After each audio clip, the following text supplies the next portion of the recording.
Good day, everybody. Welcome to today's boot camp.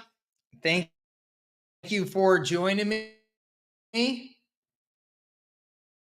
Let's get this party started. Today and tomorrow, we are mastering our systems pitch. Welcome, everybody. I'm just trying to pull up the broadcast on my iPad here real quick just to make sure I can see everything going on. That is not the right one. Hold on 1 second.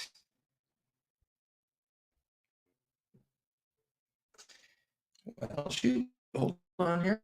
I gave myself the wrong link. Hold on 1 second, everybody. I will be with you here in 1 second. Oop, there I am.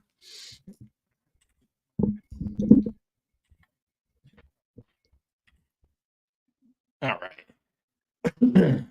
There we go. Okay. Welcome, everybody. Welcome. Excuse me while I get my technology sorted out there. Welcome, Charles and Linda. Happy Tuesday. Welcome. Kai, good to see you, my man. Will this recording be in Moguls? Yes, it will be. We will get it into Moguls. Should be in there immediately afterwards. Okay. Hope you're doing well too, my man. Look at that, looking all sharp in your photo there. I like that.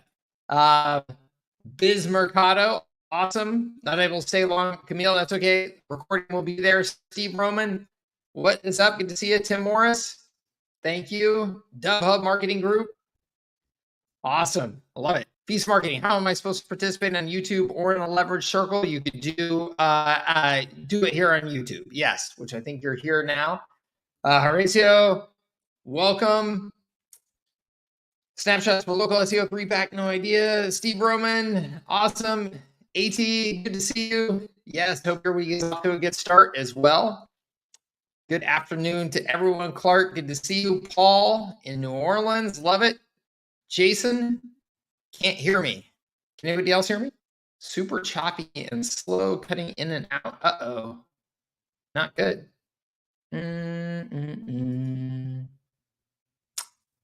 Well, that's no good.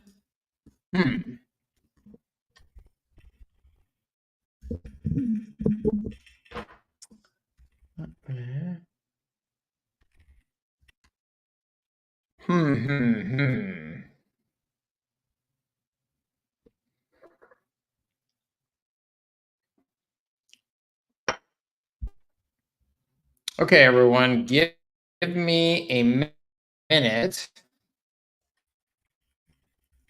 And I'm going to test my internet connection.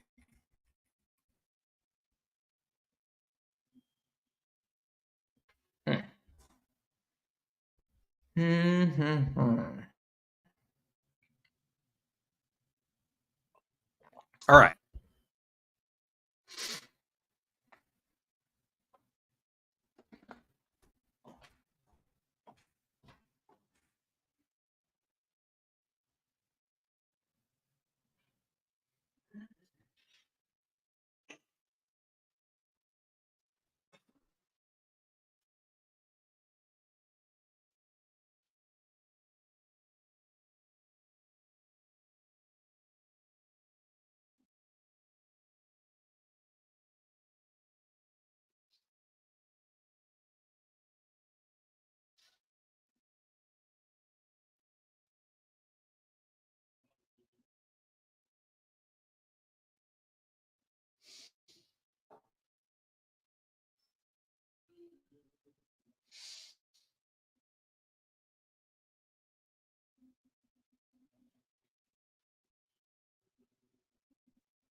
How is this?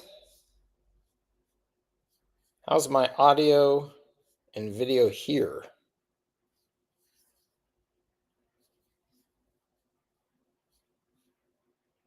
that working? All right, give me 1 minute, gang. I'm going to go disconnect off of my main computer there. It turns out it looks like perfect timing. It looks like my Google Wi-Fi extender network in my home here just died.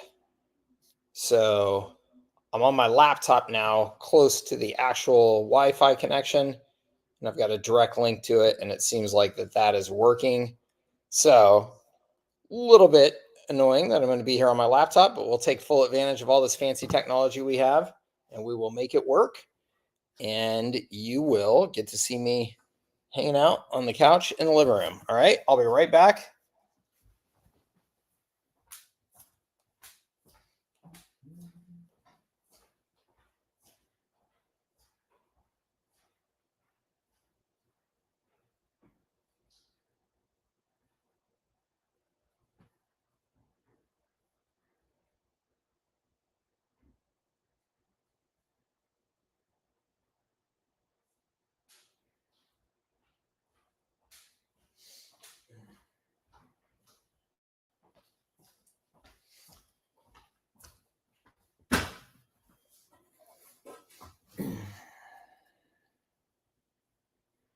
Watch it, Howard. I hate to have to kill you,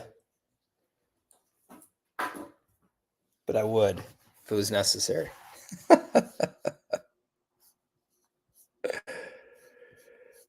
Let's see here.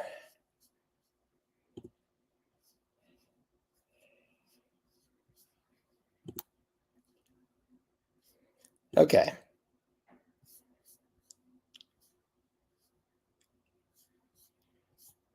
How's the sound now with my AirPods in?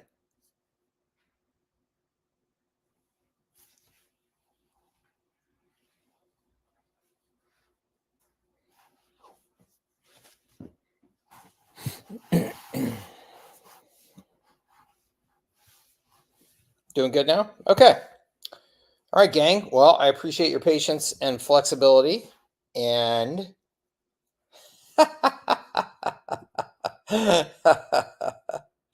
that's awesome. All right, cool. We will get this show on the road here then. I've got a little bit of background noise, but I think it's all good. All right, cool. All right, everybody. Thank you. Yeah, what timing that is, right? My Google network. I was just looking at the little app, the little management app, and it's got this big warning sign on it on the device, looking like a nuclear bomb just went off in the Wi-Fi network or something. So apparently it's dead. But it's been a good run. I think I've had that for 5 years or so. It's probably time to upgrade the technology. Speaking of upgraded technology, I know everybody by now has seen the OpenAI ChatGPT 40 that just came out. My goodness, are things progressing quickly, right? If there was, I mean, I feel like that was just a major leap into sci-fi, and at this point, it seems all we can do is just strap in for the ride, because that is some crazy, crazy technology. Awesome. Welcome, Alex and Kai. Do I ever offer one-on-one coaching sessions? I do. I just don't do it very often. And it really just depends on what the problem is, Kai. Here's the thing. I've said this before, but I hate doing coaching. And I like doing consulting. So it depends on what the problem is, and if I believe that I can actually help you. If I don't, and it's like somebody that just wants motivation, which I don't think that that's you, then I'm not interested in that. But if it's somebody that says, hey, I have this specific problem that I would like help solving, and you are, well suited to solve it, then that I actually do that every once in a while. So Yeah. Awesome. Okay, cool. Let's go ahead and get the show on the road, gang. I appreciate the patience. So today and tomorrow, we are going to be doing mastering your systems as a service sales pitch. Thank you everybody for being here. My Moguls members who are free here, excuse me, and also my new paid customers who are here just for this particular boot camp. Thank you to all of you for being here. I certainly appreciate your time and attention, and I am going to do my best to make sure that we make the most of this time. I have recently done an overhaul of some key frameworks of my sales and marketing approach. So many of you are already very well familiar with that my sales and marketing framework that I've had in the marketplace for 10 plus years now is the R4. And I recently upgraded that to the R6. And the question could be, hey, Mike, does that just mean there's 2 more R's? Yes and no. Yes, the framework is still very simple. And yes, there are just a couple of new R's in there, but there is an additional framework to go with it to help you with your sales conversation, to help you educate your prospect as to what marketing is, what marketing systems are, why you need them, why they're beneficial at your business, and why you are able to help them with those marketing systems. Okay. So it's still a nice, simple framework, which is key because we have to keep these conversations relatively simple. One, because we're working with small businesses and their education on this stuff is not, they're not super sophisticated, generally speaking. Also, for you and or any salespeople that you hire, I want you to be able to hit the ground running and be able to have good strategic conversations that position you as a guide and a trusted authority very quickly. I don't want you to have to spend your entire life learning marketing to be able to sell marketing and to be able to deliver marketing systems, because you honestly do not need to be able to spend your entire life studying marketing. You don't have to be a guru, okay, at marketing. You do need to be able to understand and explain marketing and the importance of marketing systems and what marketing systems do.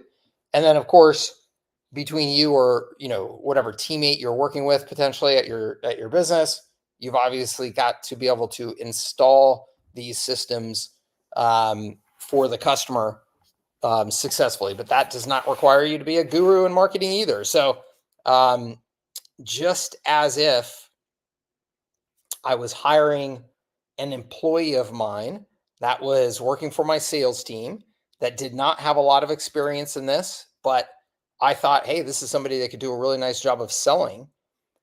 I would train them up over 30 days and I would have them out in the market selling.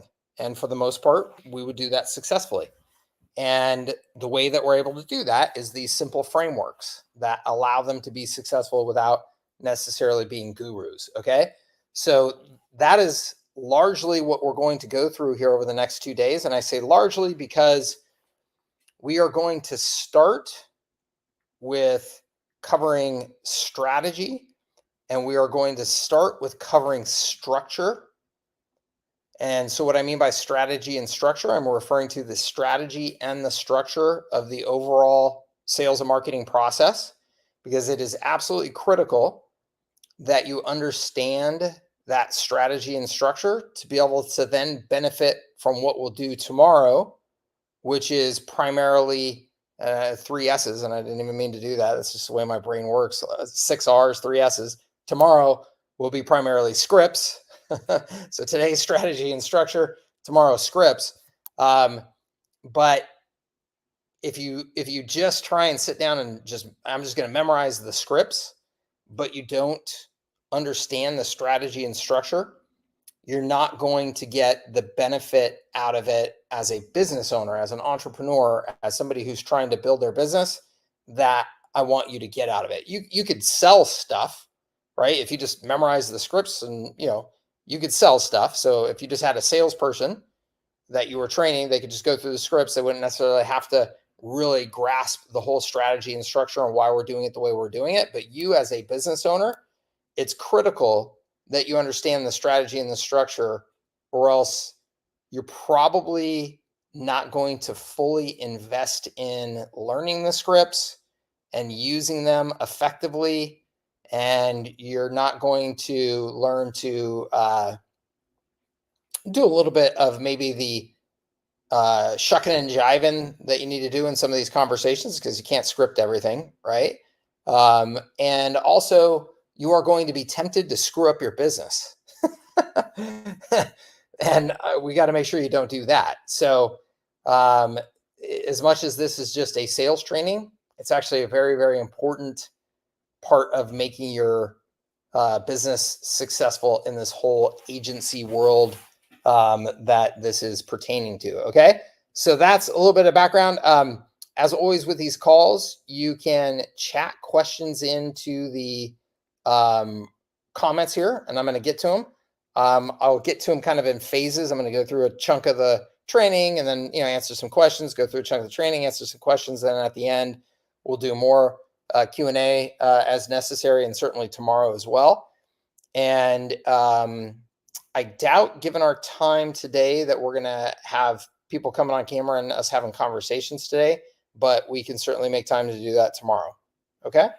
So real quick, what sold me was the 3 phases of marketing is a simple way to discuss the importance of our system. That's awesome, AT. I love it. Brian says, loving the new framework so far, Mike. That's awesome. I love it.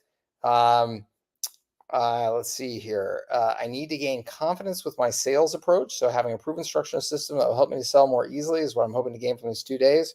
Love it, Alex. That is exactly what I'm hoping for you as well. Okay, so let me go ahead and pull up the presentation, and we will jump into it. Jason De Los Santos, I'm hoping you saw my response to your question about the R6 inside of Circle.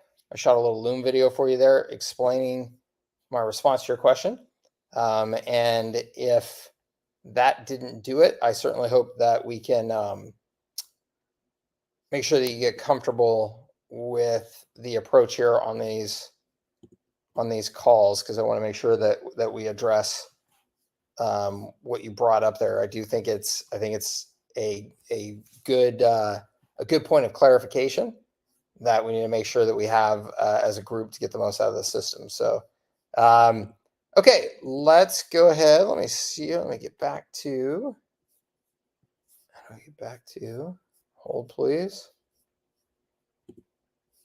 Back to.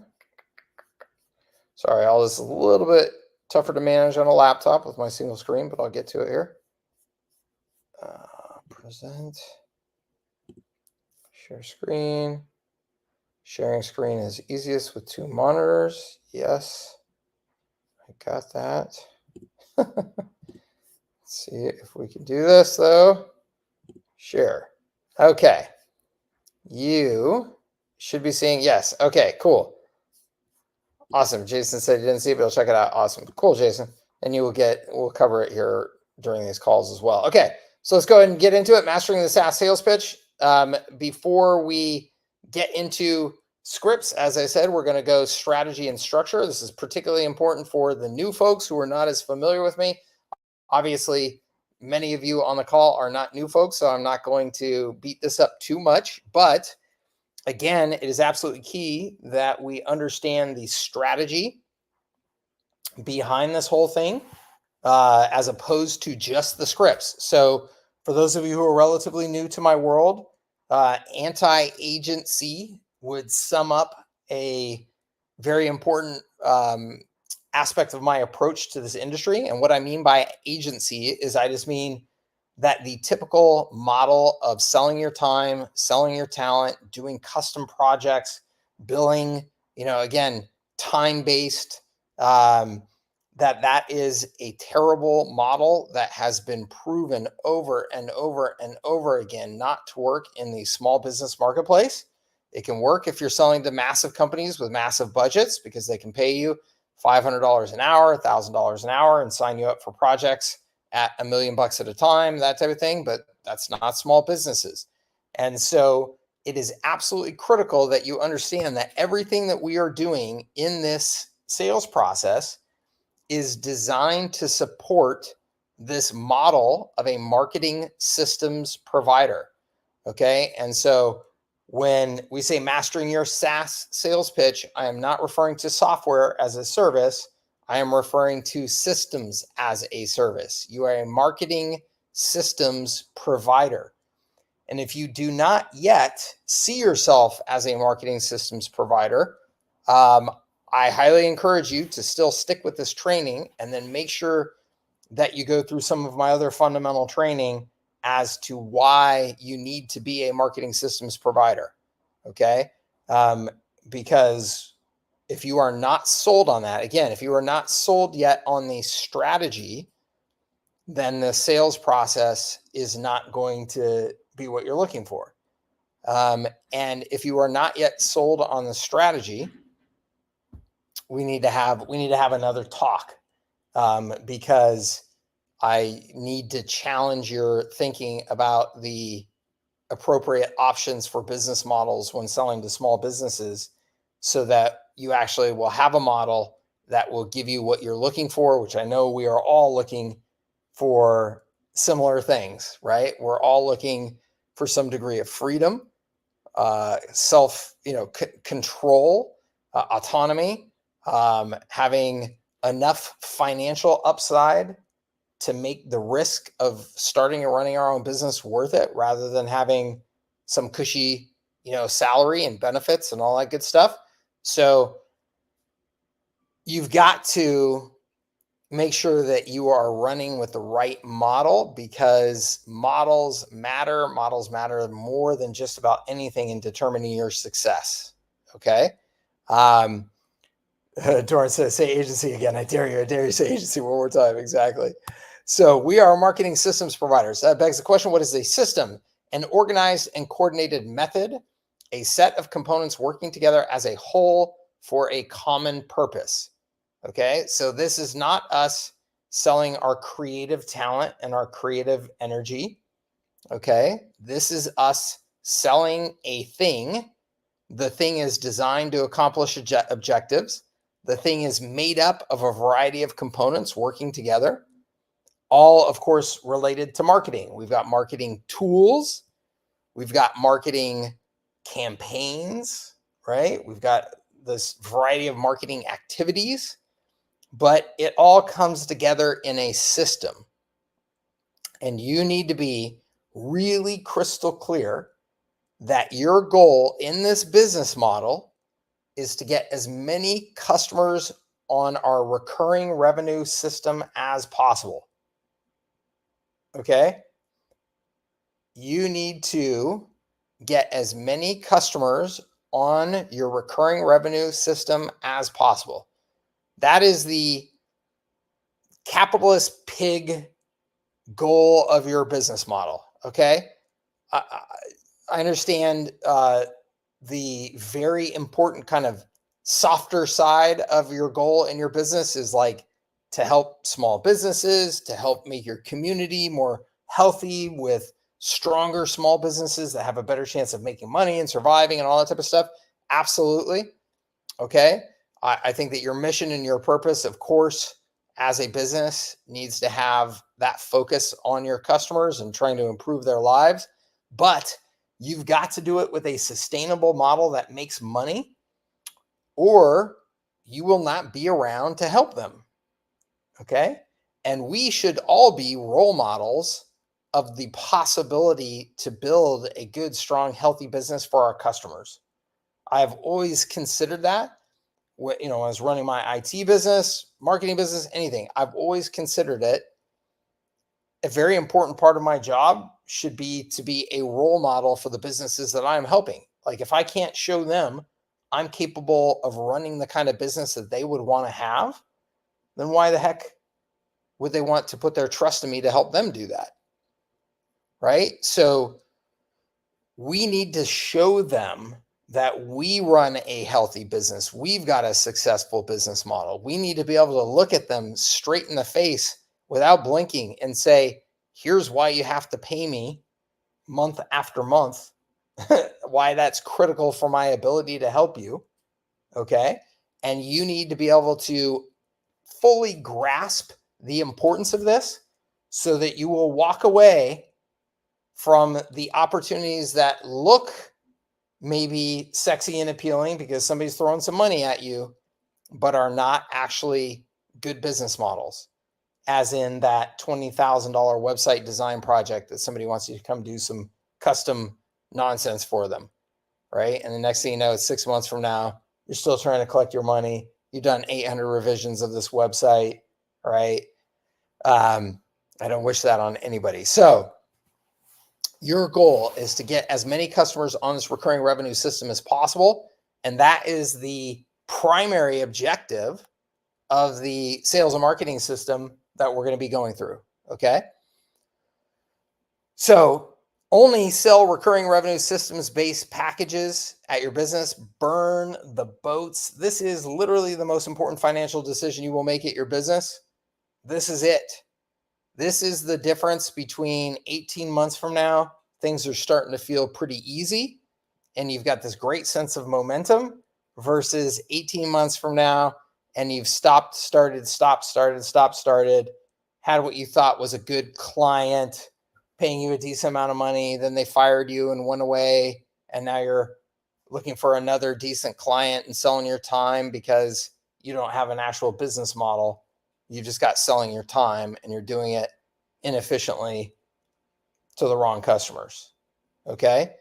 So this is your obsession and this is your commitment. And this is what the sales and marketing system that we're going to be going through is 100% designed to do, from the very first step to the very last step. Okay.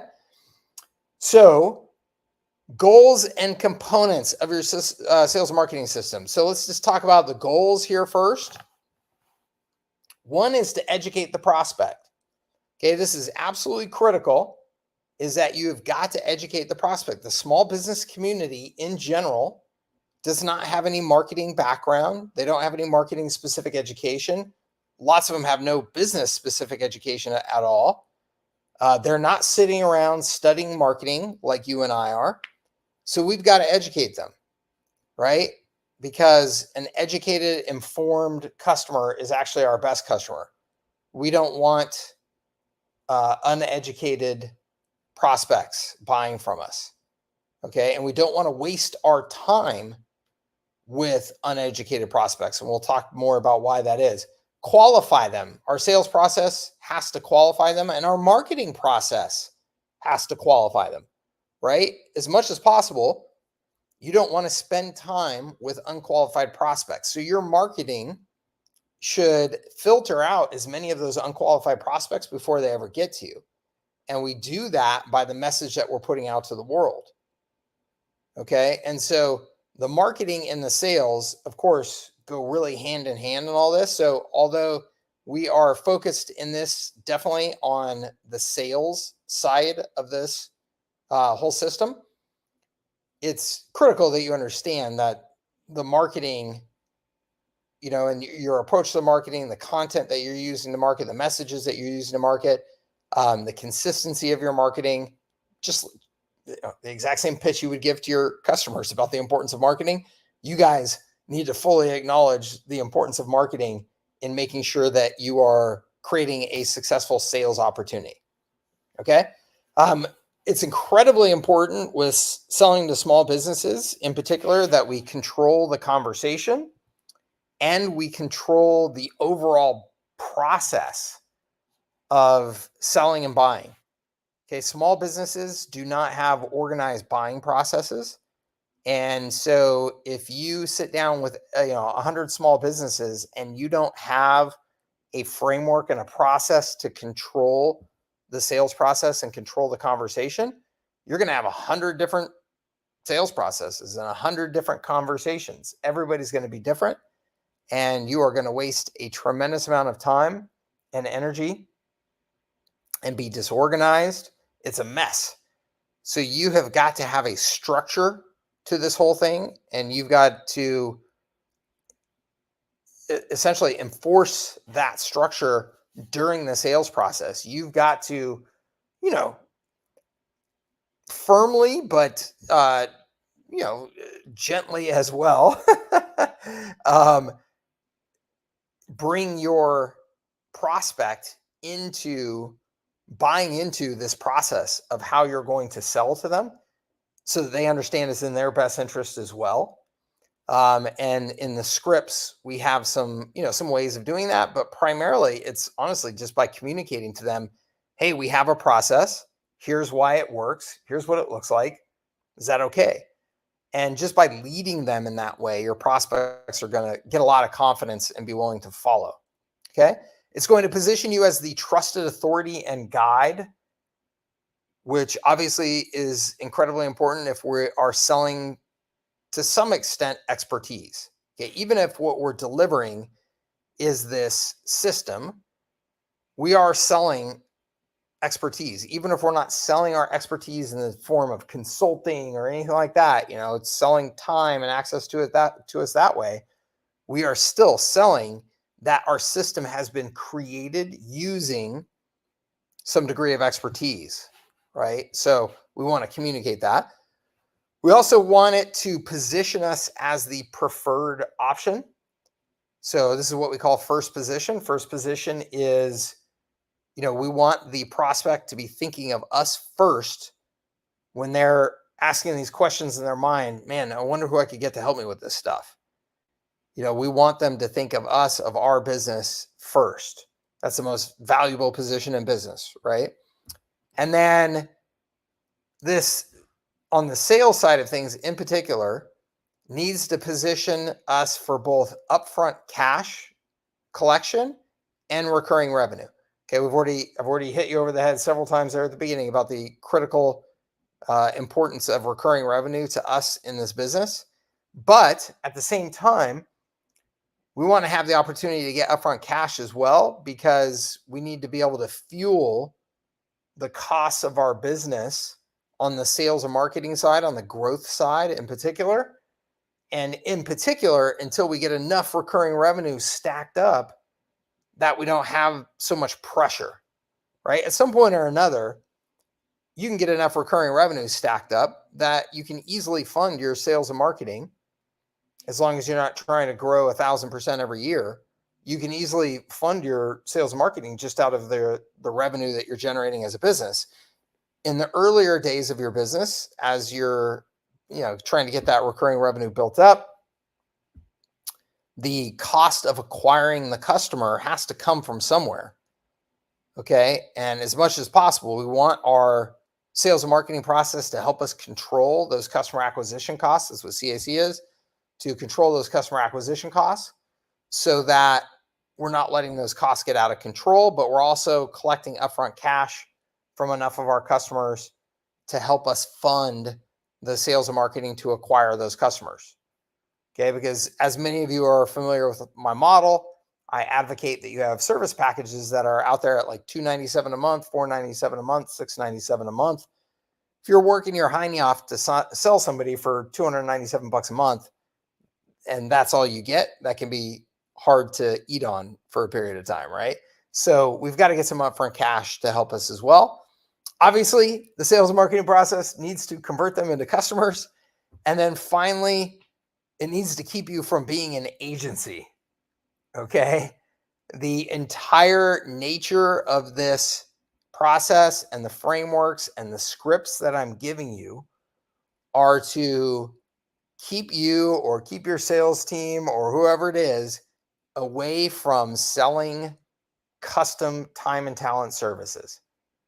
It is 100% designed to keep you selling a system so that you are an MSP and not an agency. Okay. So those are the, 1, 2, 3, 4, 5, 10 goals, 10 primary goals of this system. Okay. The core components of this are: one, we've got to have a key insight framework. Okay. A key insight framework, we'll cover what I mean by that, but it's essentially this key idea that helps the prospect understand what it is that is going to help them go from where they are today to where they want to be. And they are learning that key insight from you, which then puts you in that position of, I am the guide. I am the trusted advisor. Okay. Doran says, every time Cooch says agency, everybody take a drink. I love it. One day we'll do an in-person event and that'll be a requirement. Jason asked the question, if not an agency, what do you call the company? A marketing systems provider. Yes, that is exactly what I would call it, Jason. A marketing systems provider. Yep. That is right. And you are going to get conversations, right? One of the very first things that you'll get that will come up in your conversation will be, what do you mean a marketing system? Is that like an agency? You know, like people are going to ask that question. And I'm glad that they're asking that question because it's a perfect opportunity for us to explain the difference, right? And to share that key insight. Okay, so in addition to the key insight, you're going to have the magic journey. The magic journey is essentially what I was telling you about before, where, hey, we've got to control this process. So to control the process, we want to define the process. We want to show them, here's how this is going to go. Okay? Excuse me. So we are going to lay that out for them. There's that saying, right, that everybody is buying a transformation, right? That's what people are buying. They're buying a transformation. If I go out and buy, whatever, my nice clothes, I'm buying a transformation of how I used to feel to now how I feel in my sharp new clothes. I feel more put together. I feel more important, whatever it is, right? I buy a fancy car, same thing. At the business that you are pitching to, these businesses, one, they're entrepreneurs like you and I, and so they want the same things you and I do. They want growth, they want more money, they want freedom, they want autonomy, right?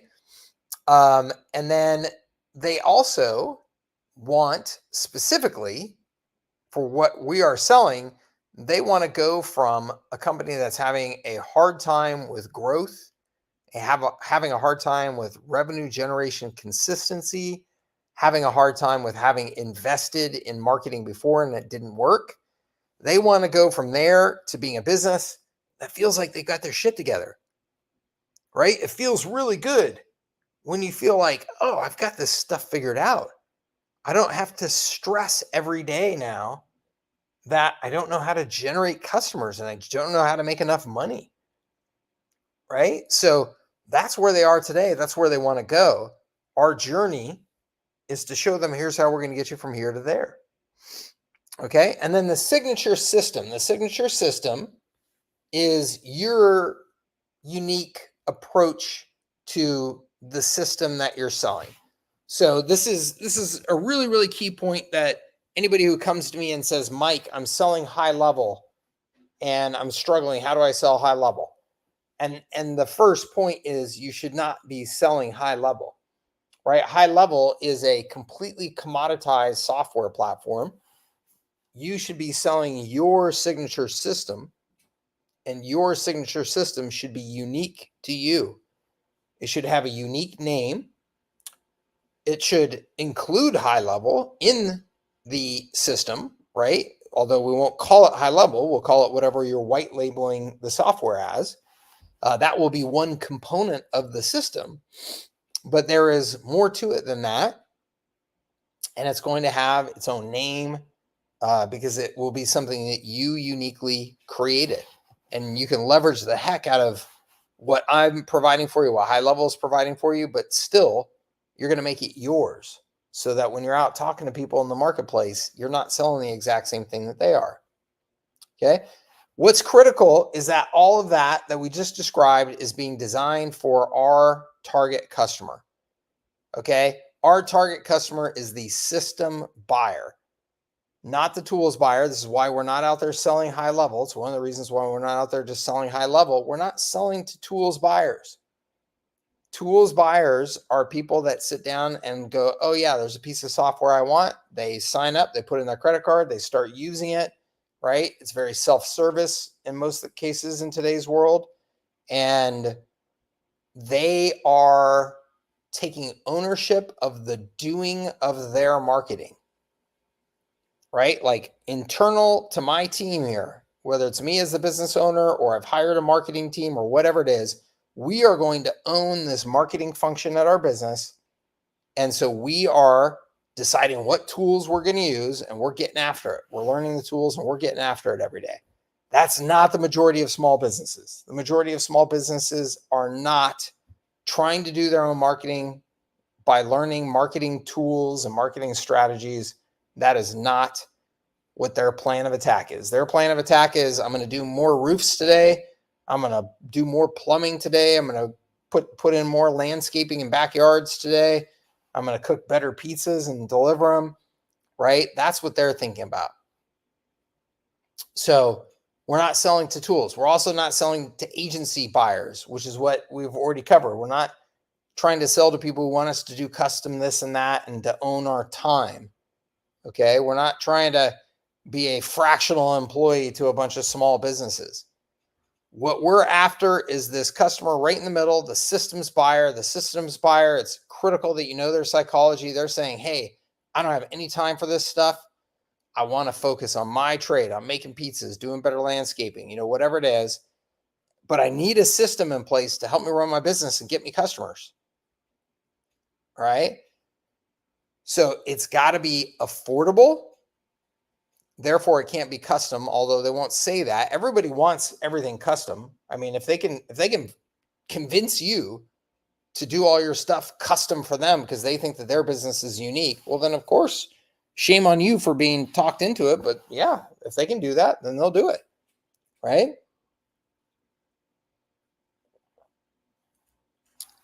But what's more important for these buyers, it's got to be affordable.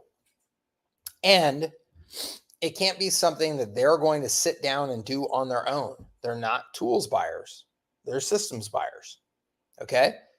So critically important that we understand that that is who we're selling to and what this thing is designed to do. Okay. So we talked about this first critical component being a key insight framework. Got this from this book, Mike Schultz and John Doerr, good friends of mine who have a fantastic sales training business out in Massachusetts. And their key takeaways from this book, Insight Selling. These guys do tremendous research. And what they found in their research is that sales winners educate with new ideas and perspectives almost 3 times more often than second place finishers. Okay. And what we're talking about here is primarily B2B selling where there's a more complex topic. We're not just talking about selling a stick of gum. We're talking about these more complex sales. Sales winners educate with new ideas and perspectives almost 3 times more than second place finishers. This makes a ton of sense, right? If you think about the major ideas that you have gravitated towards while you're learning about business and while you're building your business, and then how those ideas and the people that you hear them from, end up driving a lot of the direction of ultimately what you purchase, right? And I always bring up Russell Brunson did an amazing job of this with ClickFunnels. He sold the concept, the key insight of funnels. Okay, funnels were not brand new, but he sold that key insight, and that then drove, of course, purchases of his training and purchases of his software. Okay, and he executed it brilliantly. Think about Salesforce.com. Salesforce.com was the anti-software company, and they educated the world on the fact that software no longer needed to be sold and delivered in a box with, annual license payments that you had to, do these, expensive upgrades and have more software sent to you that you would then upload and stuff like that or install, that it could be delivered just through the cloud, right? There was a time that was a very, very groundbreaking concept. And Salesforce took the lead in educating people on the possibility of that and built this huge company around it. Okay. I mean, you can go down the line. HubSpot. HubSpot educated the market on the key insight of inbound selling, right? HubSpot essentially was the primary driver of the concept of content marketing, particularly for the small business community. Okay. And this even applies. I mean, one of my favorite stories actually about how educating the market applies in all kinds of products, not just these complex B2B sales, but like Schlitz beer back in the day, right? Schlitz beer used to be essentially the Budweiser of the United States. And one of the ways that they got that position in the marketplace was that they ran these ads educating the community, educating the marketplace on this multi-step process that they had for making the best tasting beer. It turns out that multi-step process that they had for making the best tasting beer was the exact same process that every other brewer had. It's just nobody had ever educated about the process. And so when the marketplace heard them talking about their special process, the marketplace thought, oh, wow, these guys have this special process that nobody else does. And they bought from them and they owned the marketplace for a period of time. Like I said, they were the king of beers in the United States for a period of time. So, they educated the marketplace. And you can think about this in all kinds of other product categories. The other key takeaway, this is from the Challenger sales methodology, so a different one. But I think these two go hand in hand so well, which is that high performers in complex sales are 10 times more likely to be challengers. What is a challenger? A challenger is a type of essentially personality and style of a salesperson. And so they documented these 5 different types. You got the challenger, the lone wolf, the hard worker, the problem solver, and the relationship builder. And I think everybody has heard and understood that you're supposed to be a relationship builder. You're supposed to build relationships in sales, right? And you can see they're actually at the bottom of the list here in terms of top sales performers are relationship builders, problem solvers, right? These salespeople that will go and solve problems for their customers. You would think that would be higher up too. Hard worker, the lone wolf. The lone wolf is essentially the the type of salesperson, kind of the stereotype, doesn't follow the rules, just does their own thing, yada yada. And then there's the challenger. The challenger is this personality and style where they are, to some degree or another, they're kind of getting in the face of their prospect.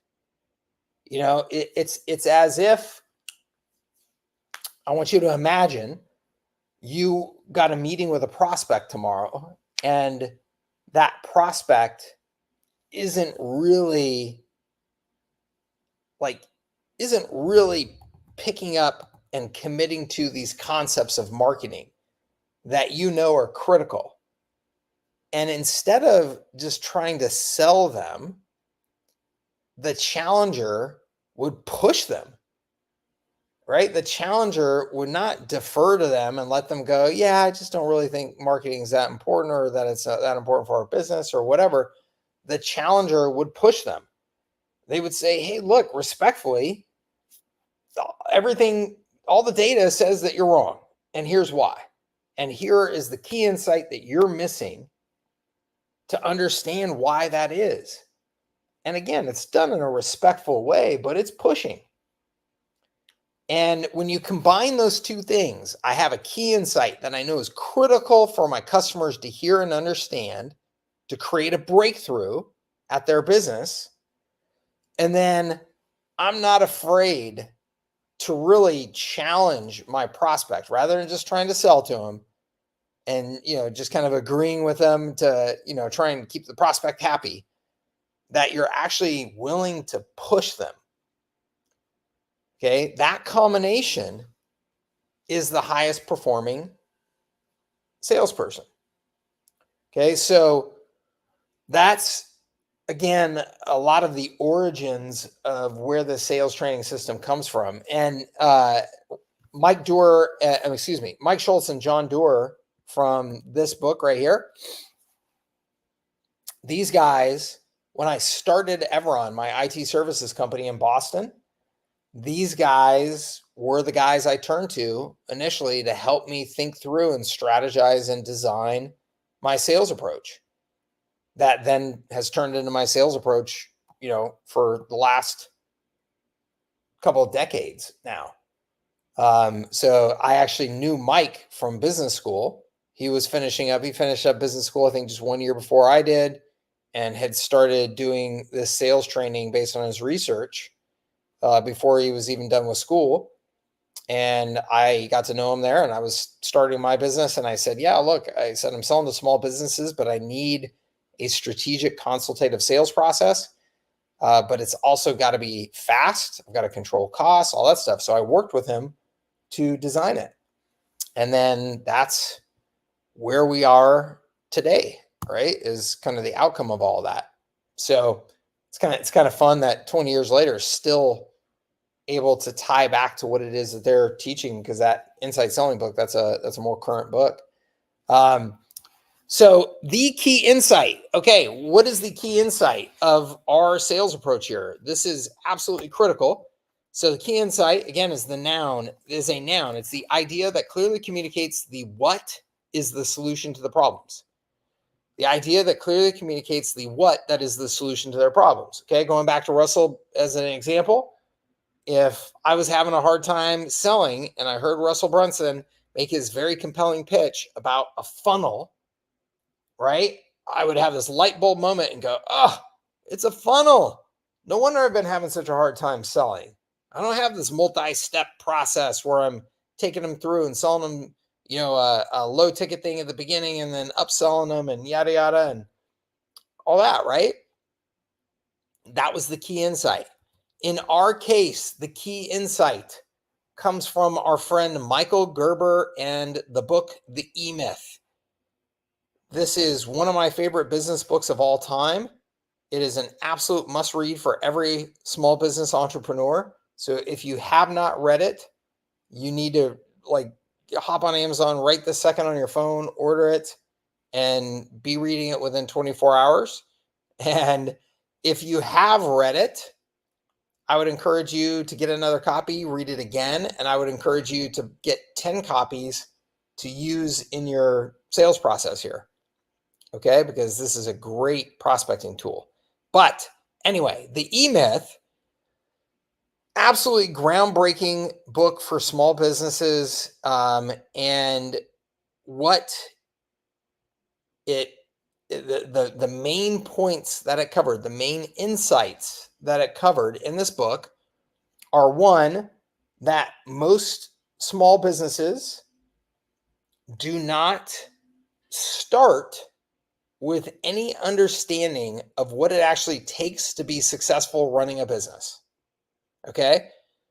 We hear about these venture-backed companies where, we're going into the marketplace with this really unique value proposition and this unique strategy on how we're going to capitalize on that value proposition. And we've got this groundbreaking this and that, and we're well funded by $1 bazillion from venture capital. Yeah, that's all awesome. And you hear about those amazing success stories. The far, far, far, far majority of small businesses are started by somebody who has experience in a craft. And when I say craft, that can mean plumbing, making pizza, chiropractic, I don't care. You do a thing, right? And they think because they have experience doing that thing, well, heck, might as well just start a business myself so that I can have all of the benefits, the freedom. I can get rich, right? Because I'm sure my boss is rich and he's just screwing me over, not paying me what I'm worth. That's the way most small businesses get started. And they don't have any understanding. They don't have any education about business strategy, about how to set up a successful operational business, about how much does it cost to acquire a customer? What is the lifetime value of a customer? How do I maximize lifetime value, minimize customer acquisition costs? All of the things that really matter when it comes to making a successful business above and beyond just the craft that you're doing.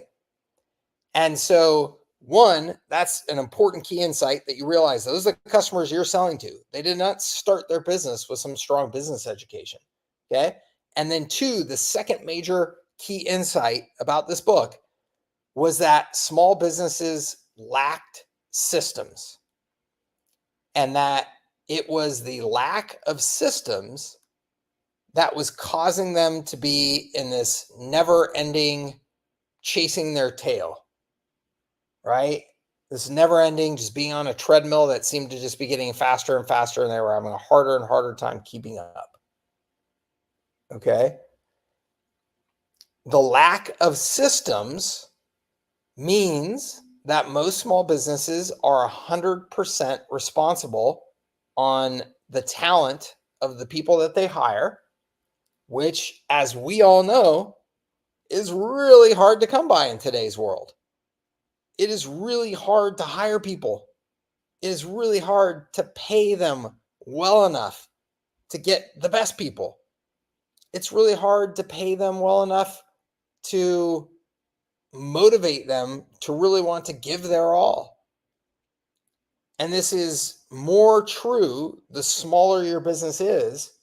You know, when you have that single pizza shop, it can be really freaking hard to keep up with Domino's that has, tens of thousands of pizza shops and has all the systems and scalability to give employees better benefits, better pay, right?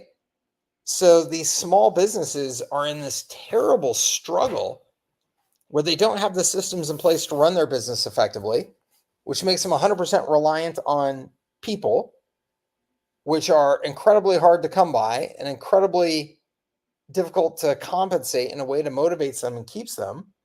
And it just keeps going in a vicious cycle. And when you understand that, you understand like what Dorn is saying here, which is Ray Kroc, right? Ray Kroc, McDonald's. I mean, if you think about any of the businesses, I think particularly though these kind of consumer businesses that started off as small businesses, right? These famous brands, McDonald's, you think about Subway, you think about any of those types of businesses that they were just like the single location mom and pop, their products are not the best. Nobody's going to tell you that. I mean, maybe somebody will because they're just like addicted to the flavor of it, that McDonald's makes the best cheeseburger, right? Nobody's going to say that Subway makes the best sandwich, again, unless you've just had it so much you're just like addicted to the taste of it. But what those businesses have by far and superior to their competition that have better cheeseburgers and better sandwiches is systems, right? They have systems. They built their businesses on systems that allowed them to get reproducible, scalable results, which created the value in their businesses. Okay? This is what we've got to help drive as the key insight for our small business customers. And we've got to then help them install the systems that allow them to finally get ahead.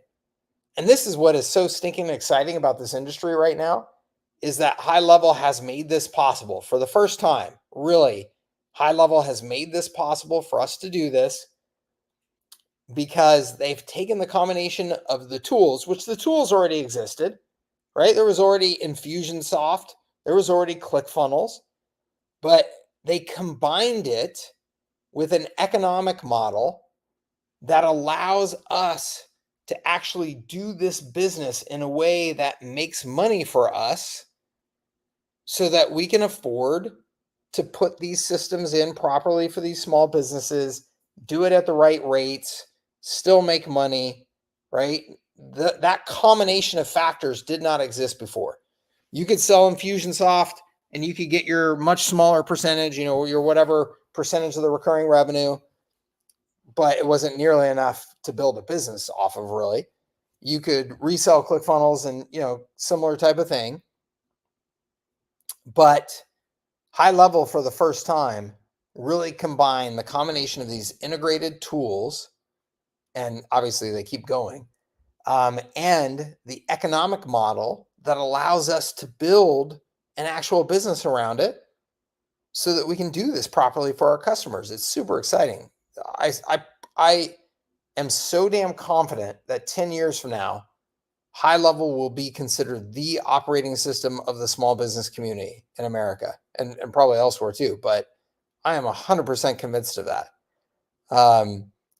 And if Google is able to buy HubSpot, which they've been trying to do, HubSpot will have a position there as well. It'll be an interesting battle between those two companies. But this opportunity to get small businesses to understand the importance of systems and then help them get those systems in place is a massive opportunity to do a lot of good. Okay? So that's our key insight. Now, as we talked about before, and we're not going to spend a whole lot of time on marketing in this, but it has to be said that when it comes to setting ourselves up in the sales process to be as successful as possible, you don't want to start the sales conversation entirely cold if you can help it, right? I mean, if I'm sitting down with you and this concept of marketing systems is brand new, you've never heard this before, it's obviously going to be more challenging than if you've watched 10 of my videos, read 6 of my blog posts, have been subscribing to my newsletter, and in all of that, I'm repeating these key insights around systems, and I'm giving examples, and I'm talking about the tools that we can use to create them, and I'm showing case studies of people who have benefited from them. Then by the time we get into the sales conversation, obviously that's going to be a much easier conversation than just the cold start.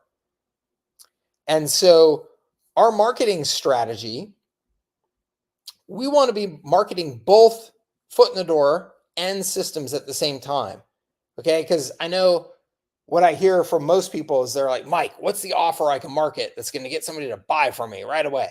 Right. And I get that, of course. Yes, we all want to be marketing something that we can run an ad and see ROI immediately. That's awesome. Okay. It doesn't happen that often in the selling systems to small business marketplace. What does happen, though, is that you take this educational approach to your marketing. You're repeating that key insight everywhere. As I said, you're giving different examples of it, showing different applications of it, all that good stuff. And you're doing that consistently in your marketing. And then what happens is somebody then also sees one of your direct response style foot in the door offers and goes, oh yeah, I've been reading all about what those guys are all about. It makes so much sense to me. Awesome. Here's a fast way to get started. Okay.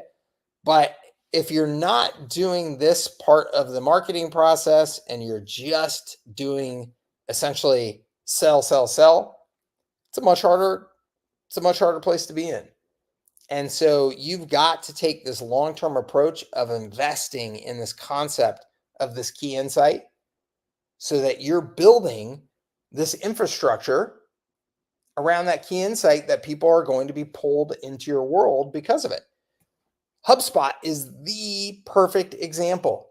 HubSpot for the last, 15 years, more than that now, almost 20 years, something around that time frame, has been just beating the drum of inbound marketing and content marketing. And not only have they been beating the drum, but they have been, again, the perfect examples of the impact of it, the role models. Okay, HubSpot is HubSpot today largely because they ate their own dog food. They put out a bazillion pieces of content over that time period that are all educating their prospects on the importance of doing inbound marketing and content marketing and how you do it. And what are the examples? And here's some tools and here's some frameworks to help you. And here's examples that you can study and yada, yada. And so now they have this massive foundation of content out there in the world that is pulling them in educated prospects every single day to their sales team. What a great spot to be in. Okay. That is what we're aiming for. Obviously, we're not raising the bazillions of dollars and doing it at the scale that HubSpot did, but you don't need to make a really nice living for yourself and make a really nice business. Okay. But you need to do it.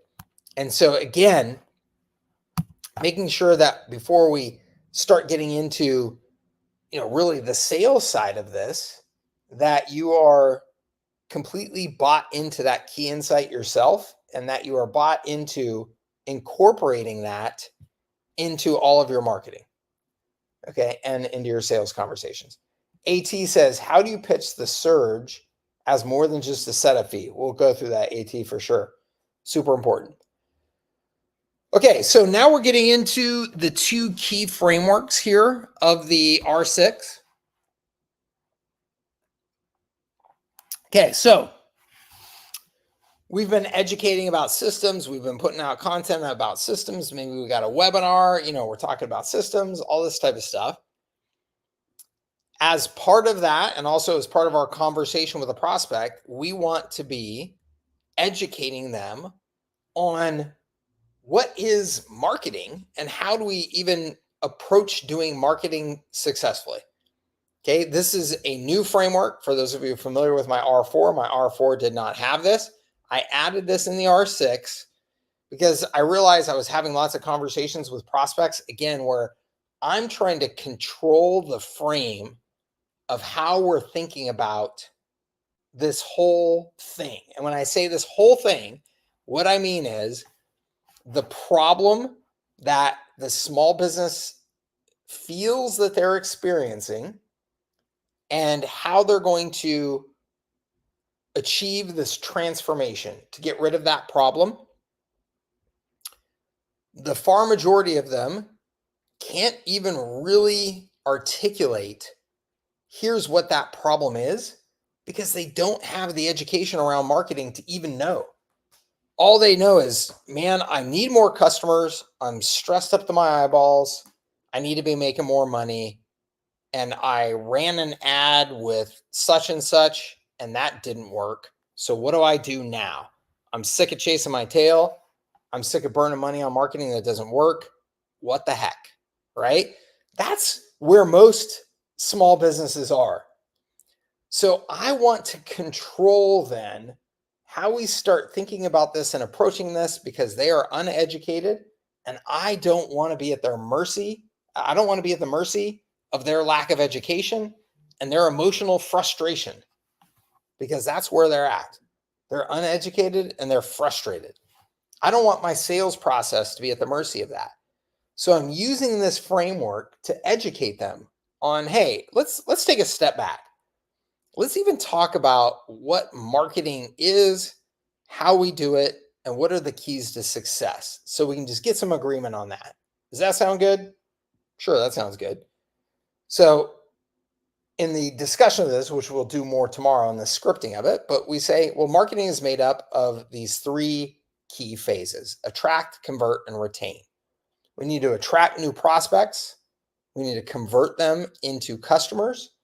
And then we need to keep them as long as possible, so they keep coming back and buying more from us. Does that make sense? And as A.T. Williams was saying earlier in the chat, it's a nice, simple framework that we now just gave a marketing education, right? Most small business owners have not seen it just as simply put as this. They have not structured it in their minds and gone, yeah, okay, this is how it works. This is what I got to do. I just got to do these three things, right? Thank you, Glenn. So we are taking ownership of this. We are educating them. We're now positioning ourselves as this trusted authority, as this guide. It's super simple, which is awesome, because, the simpler something is, the easier you can communicate it, the more it demonstrates that you actually know what the heck you're talking about, right? So attract, convert, retain. And then, it's okay, well, what are the keys to success of each of those phases? And this is where you see the 6 R's for the first time. Okay. If I am going to attract more prospects, I need to reach more of them. And the better, stronger, bigger my reputation is when I reach them, the better chance I'm going to have at attracting them. Right? Makes sense. If I reach more of them, and when I reach them, I've got a solid brand, I've got a solid message, the visuals of whatever it is that they're hearing from me. If I'm running a video, if I'm running, some sort of print ads, some image on Facebook, whatever it is, those things matter.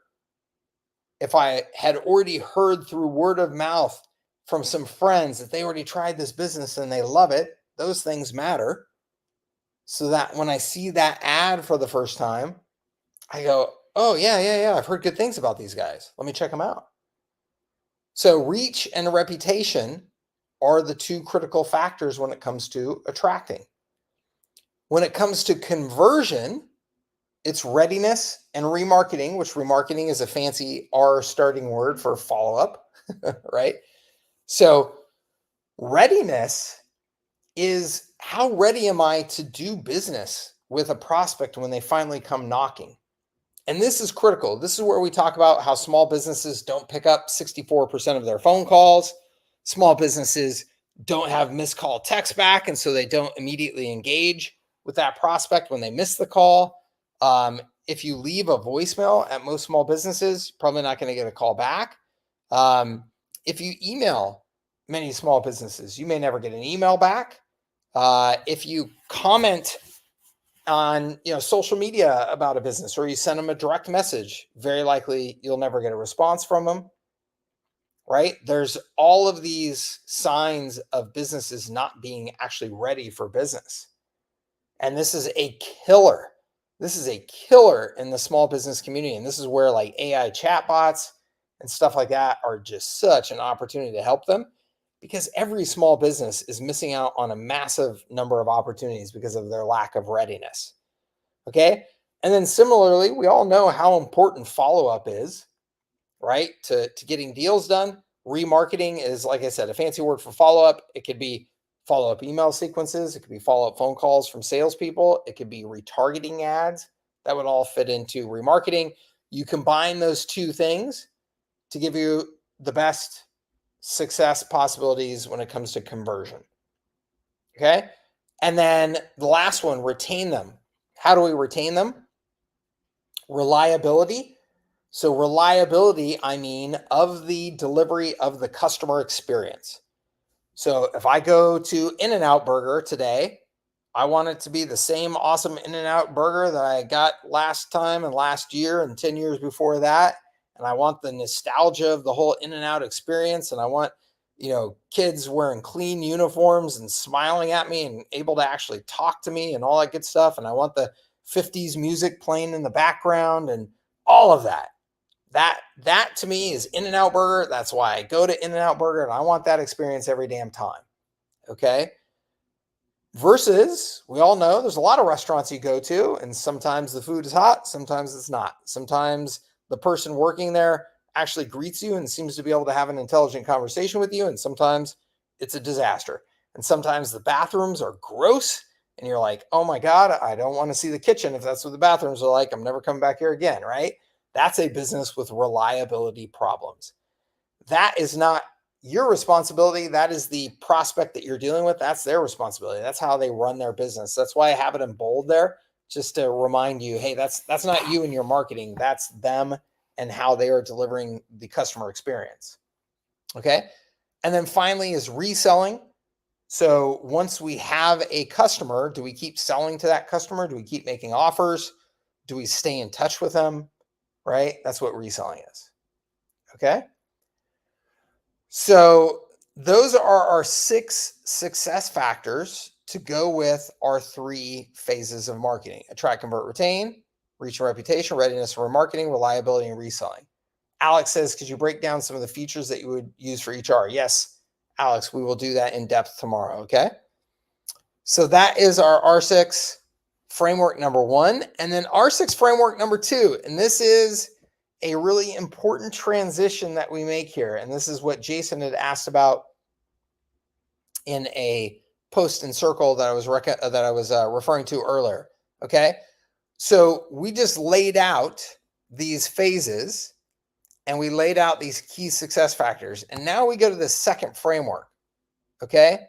And we say, hey, Mr. or Mrs. Prospect, even though it starts with, when we lay it out like this, it starts, and like this, I'm referring to framework number 1. Even though it starts with attracting a customer, attracting a prospect, yes, we have to attract somebody before we could ever hope to retain them, of course. But in terms of the actual execution of this, it's the exact opposite. We do not want to invest in attracting more and more prospects until we have the systems in place to make sure that we can effectively handle and deliver on these other R's. Otherwise, we're just wasting our money. And this is why most small businesses have a bad experience with marketing. And most small businesses will go, what do you mean? And you'll say, well, have you ever invested money in some pretty expensive advertising before? And they say, yeah, sure. And how did that go? And most of them will say something along the lines of, oh, I felt like it was a waste of money and, not sure I got anything out of it and all that type of stuff. And your response is, yeah, that's completely common. And the reason why is that you don't have these other systems in place to be able to capitalize on that advertising that you're doing, on that increased awareness. If you do not have a solid reputation and you increase the awareness in the marketplace and people start showing some sort of interest in looking into your business, and then they see that you've got a 2.5-star review, average, right? Or they try and contact your business for the first time and nobody answers the phone and then they never hear from you, right? Then how in the world is that advertising going to pay off? You don't have the foundation in place to make it make sense for your business to invest in that expensive advertising. And so what we've got to do is make sure that you've got that foundation in place and make sure that you have the successful systems to deliver on these R's, so that as you start building more awareness, whether you're doing that from advertising or social media content or SEO or just good old word of mouth, that you're actually able and ready to capitalize on that increased reach and awareness and attention that you're getting in the marketplace. Does that make sense? And now you've just positioned the importance of that foundation of systems. Okay? AT says, I work with an agency owner who refers to it as a bottoms-up approach to marketing. Sure, that's awesome. We Are Rising Tide says, totally. So what we just did there is we educated our prospect, as we discussed.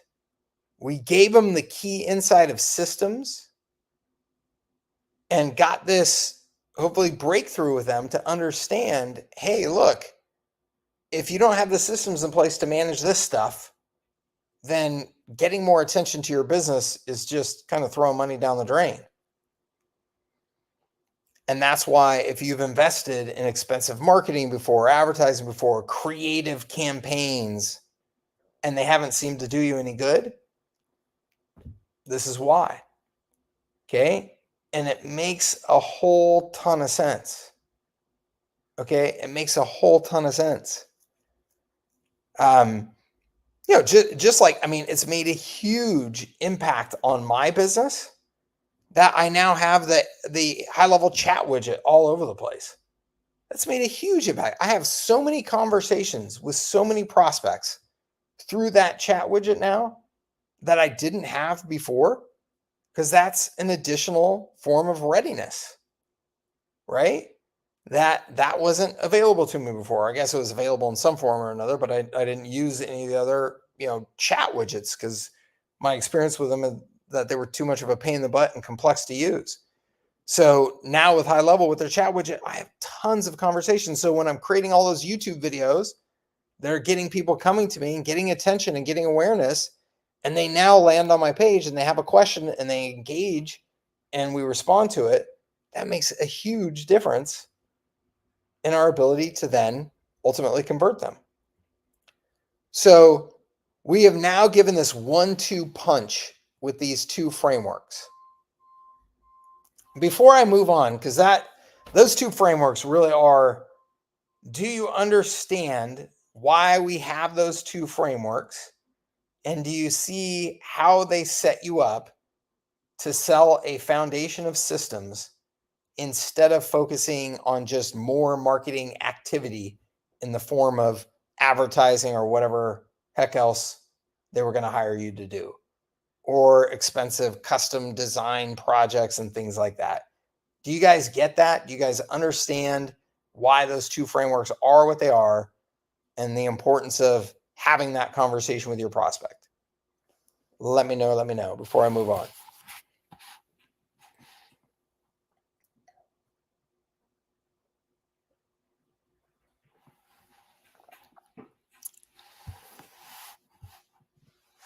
We Are Rising Tide says, get it. Awesome.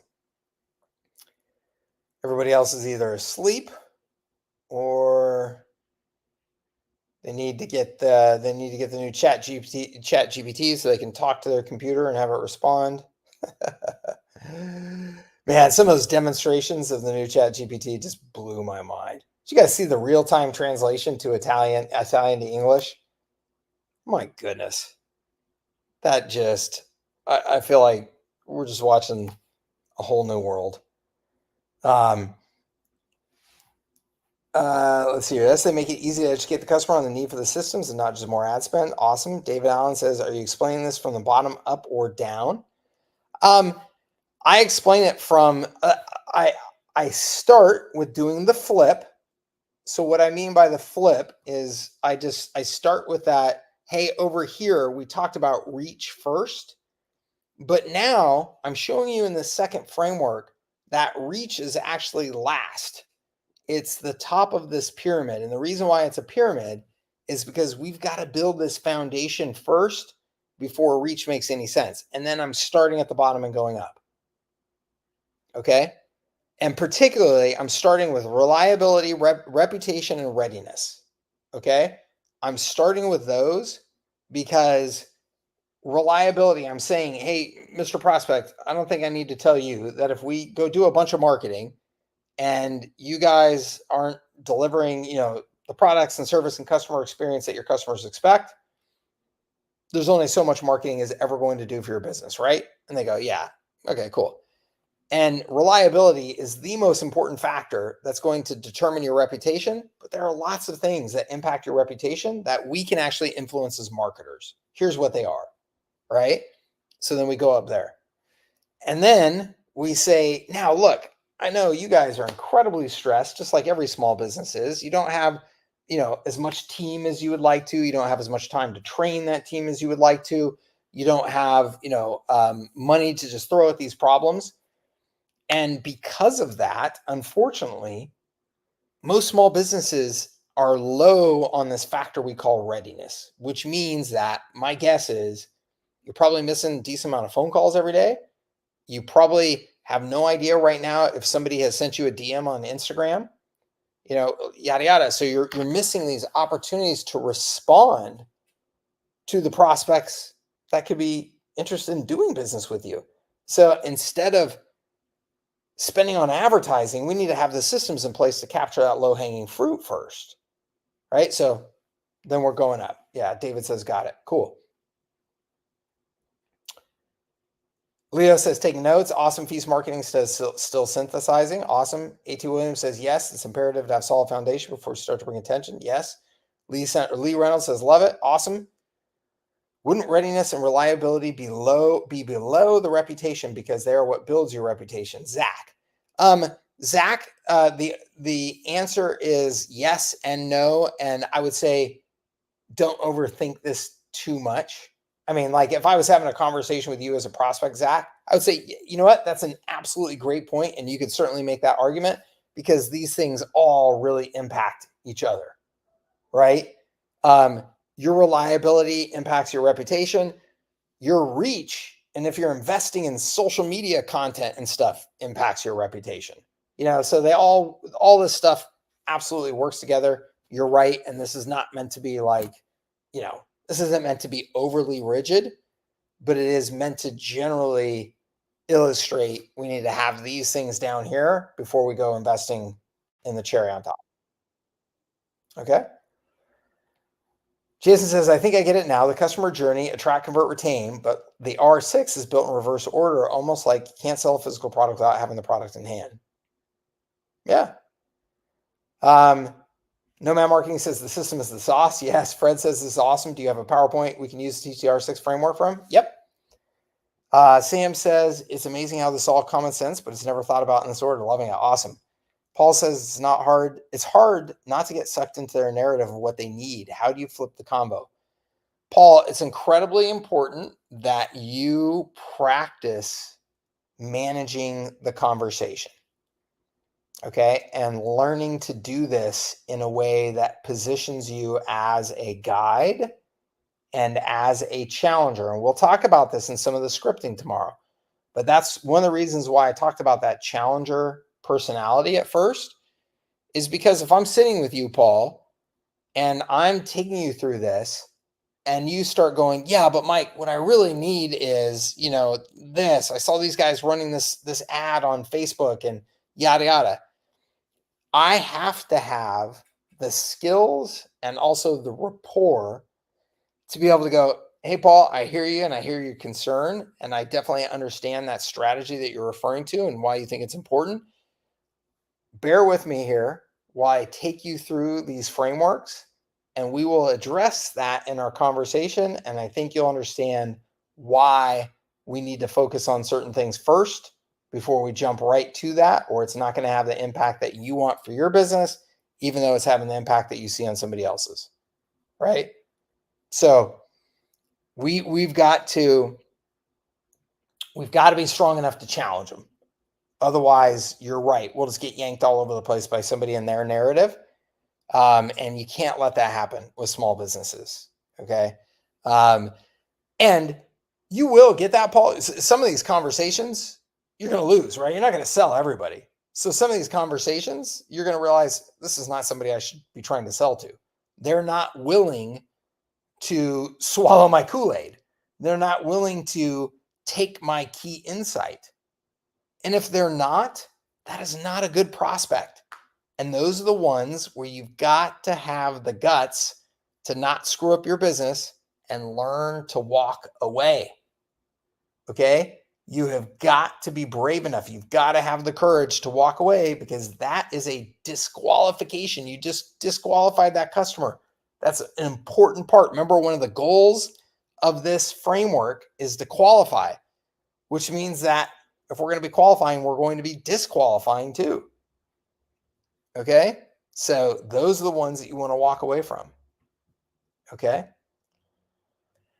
So are the questions in the right of the pyramid asked in the onboarding survey? Yes, you can ask those in your onboarding survey. They're also here just so you can, help to organize your conversation around them.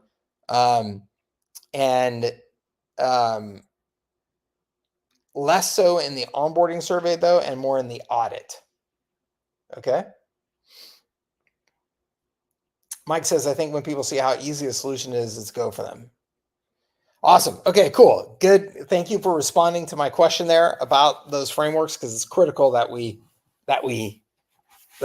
guys accept the key insight as well. So the magic journey then is, again, they want to go on this transformation. So the more that we can demonstrate to them, hey, we can take you on the transformation. We know where you want to go and we know how to get you there. Here's how we do it. Okay? That's going to give them confidence that you are the guide. Okay? So here's that journey then that we're going to communicate to them. You've got the audit, the surge, the signature system, accelerate, and canai. Okay. So if I'm talking to a prospect, I go through those frameworks. The frameworks, the prospect says, yeah, okay, I get this. I understand this. What do we got to do? Right. So that's a good question. So, Mr. Prospect, we have developed the super duper chiropractic marketing system. Okay, the super duper chiropractic marketing system addresses those R's, and it does it in a way using best practice marketing automation technology, proven campaigns, and experience that we have in understanding what works best in the chiropractic industry to create a complete marketing system for your business. Okay, so that's the gist that we're given with our signature system and what it is that we have to offer them. Okay. Now, in order to get you up and running successfully on that system, we start with an audit. The audit just helps us identify, hey, where are the current gaps or capabilities in your marketing systems? Some of our prospects have 12-year-old websites that look and behave like 12-year-old websites.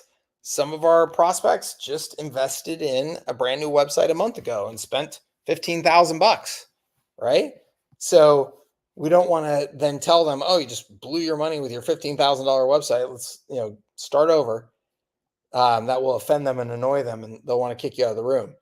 So we are looking at what they currently have in place, what they're currently doing, what are they currently spending money on, all that good stuff, so that we have an understanding of how we are going to customize our system for their business. Okay. This is all words that our prospects want to hear. They want to hear, even though they're buying this out of the box system, they want to hear that their business is unique. You're recognizing it as unique and special, and you're going to do some custom stuff for them to make sure it's a really good fit, because gosh darn it, we're not like every other chiropractor, right? This is what every small business thinks. Okay. So you are going through this strategic conversation and process where you are showing them, hey, we respect your uniqueness and our process is going to accommodate it. Okay.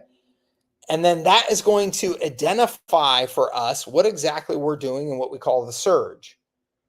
I want to make sure, gang, you guys know you don't have to use this exact language. You don't have to use the word surge. You use whatever the heck you want it to be. Okay. But what is important, and what AT was asking about earlier, is this is not just a startup fee. Okay. A startup fee sounds to me as a customer like you're just charging me money, just charge me money.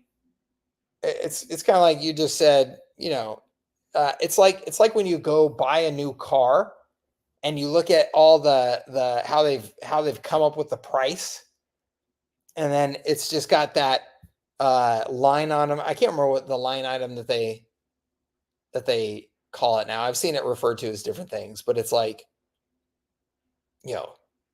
salesperson incentive or dealer, whatever, dealer fee or whatever. It's just they're throwing on some extra commission on top of everything to show you, dealer fee, dealer prep. Yeah. They're just throwing on some extra damn money to make some money, which I get it. That's just not the way I want to see it. And I think now maybe they have to do that legally. Maybe the states have said, hey, look, you have to literally put in there exactly how much you're charging in commission or whatever it is. I don't know. But I don't want to see that. I don't want to see that you're just adding $2,000 to the price of my car just to line your pockets. Right. So don't sell just a startup fee. If it's a if it's, if it's going to be anything substantial. Could you charge a startup fee if it was, $297 and just call it a startup fee? Yeah, because it's $297. And look, I understand you got to make some damn money. Okay, $297 startup fee, great. But if you call it just a startup fee and it's $5,000 or $7,000, I'm gonna be like, whoa, whoa, whoa, whoa. That's a hell of a startup fee. What are you doing? Right? But it's not just a startup fee. We are doing work based on the audit to get them into the signature system. What is the work that we're doing? Setting up website, setting up sales funnels, customizing landing pages, putting in email marketing sequences and customizing all of those sequences, setting up all of their employees on with accounts, making sure all the permissions are correct, doing training, right? We've got all kinds of stuff that we have to do to get that signature system up and running for them. And that has value. And so you've got to make sure that you are communicating all those things that you're doing for them. Because this should not feel like a startup fee at all. It should feel like, oh, wow, you guys are doing a bunch of stuff for us. You're going to get all of this done in the next, 2 weeks, right? Like they should be blown away. Like, holy cow. Like, we've been running this business for 7 years and we don't have any of this stuff in place. And you're telling us in the next 2 weeks, you're going to get all this done? Like, that's what it should feel like, right? Because you're doing a lot for them and you got to make sure that you're detailing what that is.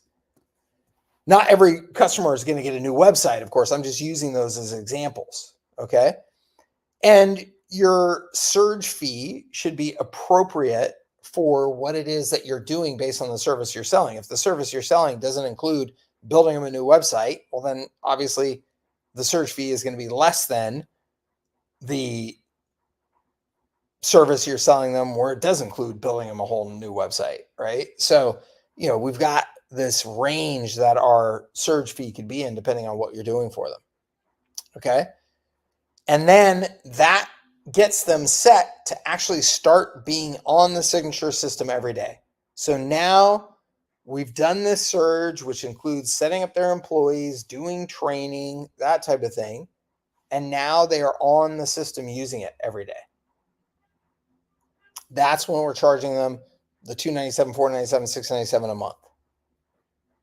Okay. Now, keep in mind that surge is almost entirely done through high-level snapshots and custom values. Okay. So even though it sounds like a tremendous amount of work, we're doing it through snapshots with templates, with frameworks, all that type of stuff, and custom values. So this is actually pretty damn fast and easy for you.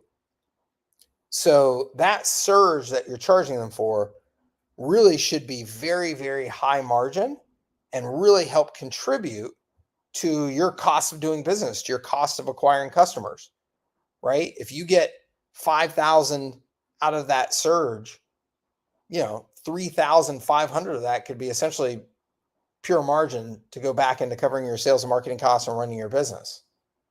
Okay. 1,500 of that could be the time you spend actually setting up their account and customizing the snapshot and testing and training and stuff like that. Okay.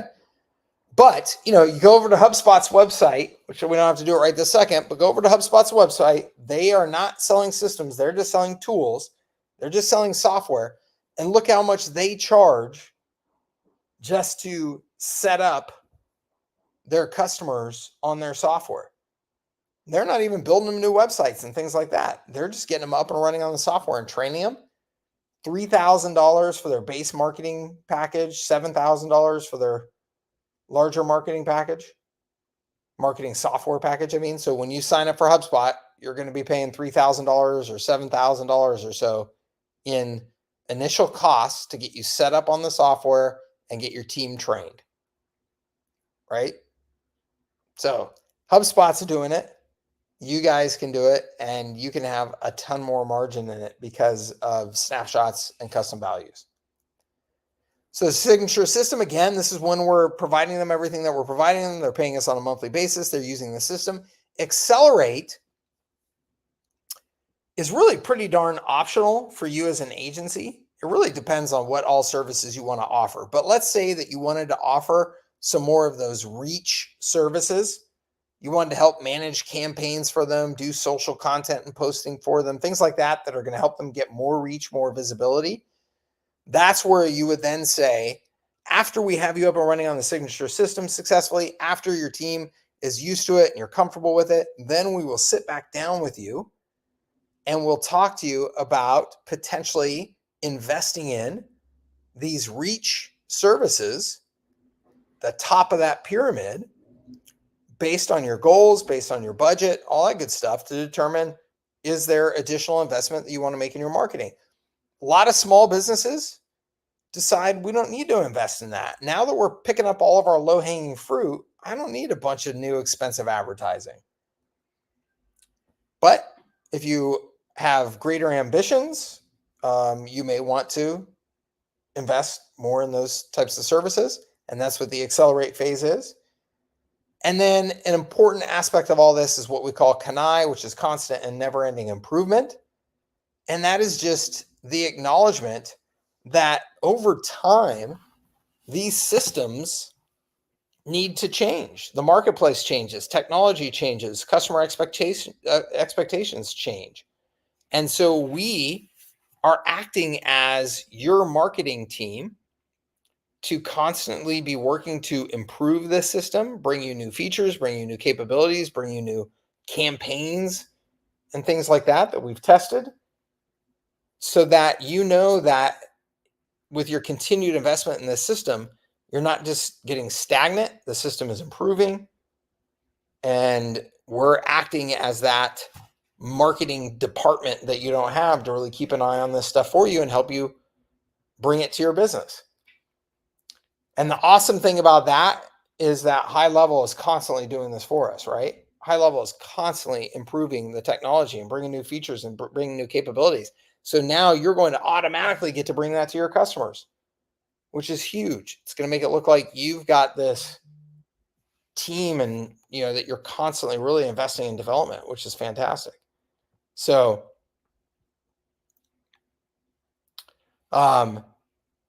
so this is the journey that we're taking them on to show them, hey, here's where you go from being this business that's really struggling with growth and how do I get new customers? How do I make more money? To a business that is operating on a constantly improving system that is optimizing on those 3 phases and those 6 R's of their business. Okay, so that's the journey that we're going to take them on. So you can see in our conversation now, we've gone through these frameworks, we've explained the key insight of systems, and now we are showing them how we're going to get them on those systems successfully. Okay, so you will present this in terms of the value, right, of what you're providing for them. Audit, you can present that of up to $2,500. I'm not saying that this is what you're going to charge necessarily. I'm saying though that you're going to present the value. 2,500, the surge anywhere from 2,500 to 15,000, or it could be even a bit more than that. The signature system, 497, 997, 297 to 697, that range, and then accelerate. Okay, so this is what all you're presenting to them in terms of what you're offering them. And then the presentation of how they're going to pay for that, we'll talk about that tomorrow. Okay, because the difference between the value that you're presenting and what they're going to pay can be 2 different things. And I'm going to show you the 3 ways that we present that. Okay, and then, excuse me, so the signature system, as I've already mentioned, is your distinct way of packaging, communicating, and delivering the components of your service that differentiate you in the marketplace. Okay, so if you have the super duper chiropractic system, you want to be able to, 1, it has a name that's different than somebody else's marketing system, and 2, you want to be able to communicate why it's different. So I always get asked in this, and I'm sure somebody at some point or another is thinking, hey, Mike, what is that system that you're referring to? Is that just high level? Like, what are we saying there? So here are the system components of your system. You've got the tools at the foundation, and that's incredibly important that those are at the foundation. That is what allows us to put true systems in place for these customers, right? Technology, that's a major benefit of technology, is it allows us to really put systems in place where there's automation and things like that, and measurement, all these things that, really give us that scalability and automation that small businesses really need. Okay, so those are at the foundation. They're incredibly important, but we're not calling them high level, and that's not all we're selling.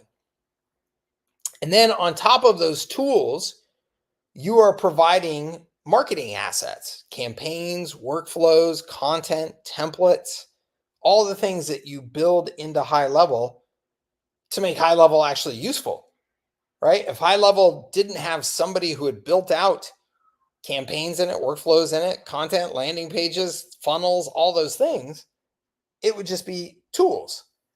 And the value to your systems buying small businesses who aren't educated on marketing and can't just sit down and use those tools, it would mean that high level would be useless for them, right? So you are adding a tremendous amount of value in your role as this marketing systems provider by now layering on top of the tools the marketing assets.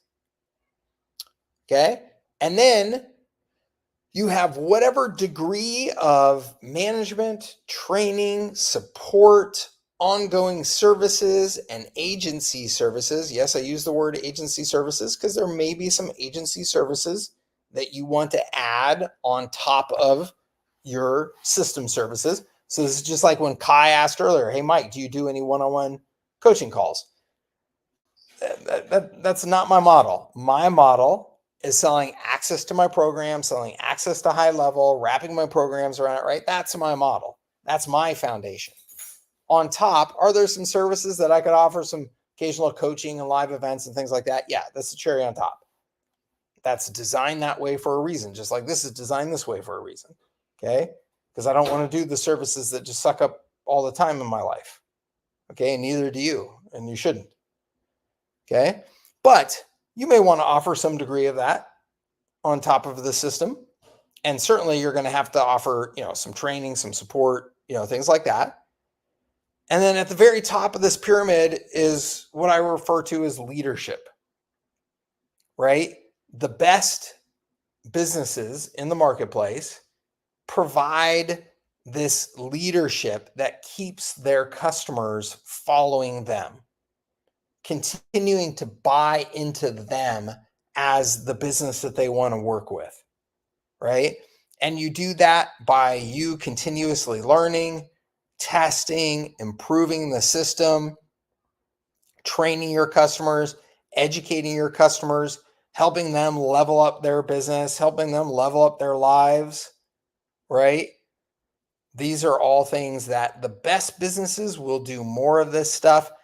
You don't have to necessarily go that far with it. You don't necessarily have to go so far as I'm going to be the business that's going to help you, generate more revenue, but that revenue is going to help you live a better life. And I'm going to help you do that too. You don't necessarily have to do all that, but the businesses that do that and create that kind of relationship with their customers are the ones that really take on a different position in their customers' lives. You can do that. You can be in the chiropractic space, in addition to offering your system and doing a really good job of that, you could be the business that holds the chiropractic growth summit every year in Vegas. And, your customers come to it, but also prospects come to it. And just anybody who's interested in learning how to build a better chiropractic business and a life around their business and all that type of stuff, that could be you that does that. That's that kind of leadership that we're referring to.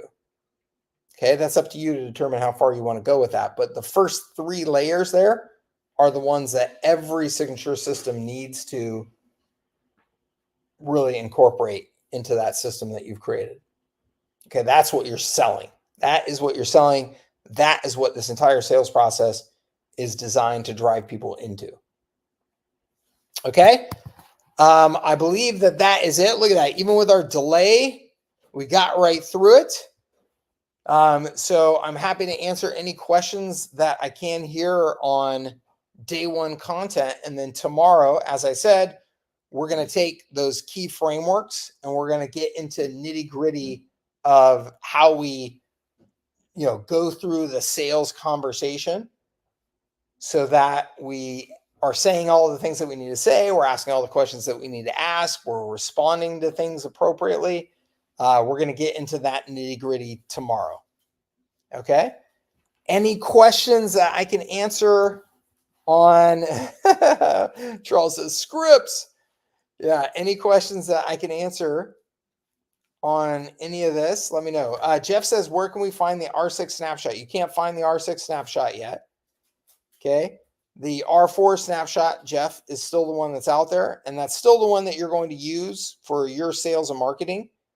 The R6 snapshot is going to be on the service delivery side. David says, did I redo the R4 ebook to R6? Yes, it's already uploaded into High Leverage Agency. So if you're in a high leverage agency, you will find it there. Mike says, awesome. Thank you. Absolutely, Mike. Thank you. I appreciate it. So yes, tomorrow we will get into the details. Let's see here. AT says, you suggest selling business growth rather than specific results, but I'm sort of torn. I've heard to be success, you have to sell making money. In my case, I want to sell attract more customers. You do not have to sell make more money, AT. Absolutely not. Do not have to sell make more money. Okay. You can sell growth. Okay. Growth does not necessarily mean make more money. You can sell, attract more customers. Okay. That does not necessarily make more money, but, you've got to sell, in my opinion, in order to maximize the opportunities in your business, you've got to sell around all of those messages articulate somewhere back in my lizard brain as an entrepreneur that I'm going to make more money. Okay. Whether you're saying it as get more customers, grow your business, attract more prospect, it doesn't matter. Fill your funnel with opportunities. In my lizard brain, I hear make more money. Okay. And that's fine. I mean, you've got to sell to these primary motivations as an entrepreneur. You can absolutely sell more freedom as a business owner. Since we're really focused on the systems concept, you can absolutely sell a message that's more around freedom, more around having more time, escaping the treadmill, escaping the scramble that you're stuck in, having more, to do at the end of every day than you do time.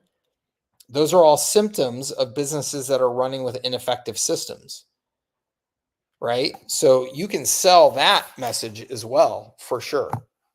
Okay. But it's got to be one of these primary urgent needs of small business entrepreneurs, which everything that we just hit on speaks to those primary urgent needs. Okay. Paul, yes, High Leverage Agency is updated. Yep. Does R6 have a new landing page or website template? No. No, it does not. So in terms of website template, no. In terms of landing pages, can we put in additional landing pages for the couple of new R's? Yes, absolutely. We could do that. Sam says you can certainly also sell the actual value of the company. So when you want to exit, the value is there. Yeah, absolutely, Sam. That's a very good point. Absolutely, AT.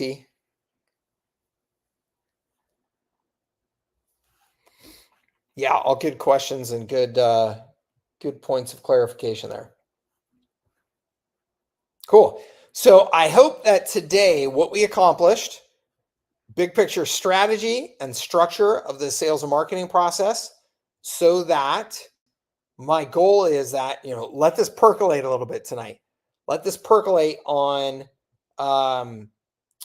where the or what the strategy is, what the structure is, why it's so damn important, why systems are so damn important, why they're so important to your prospects, but also why they're so damn important to you in your business model, so that you get 100% lasered in on this messaging and also then the service delivery, not the custom stuff.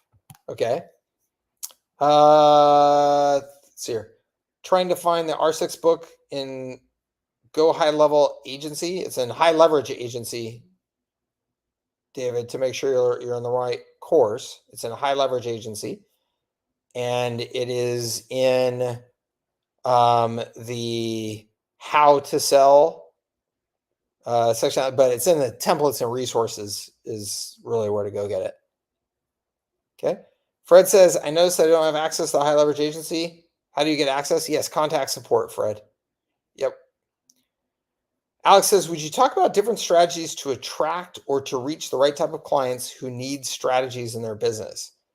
Yeah, Alex, the right way to do it is to discuss all of the key business issues that we've been discussing in these frameworks today.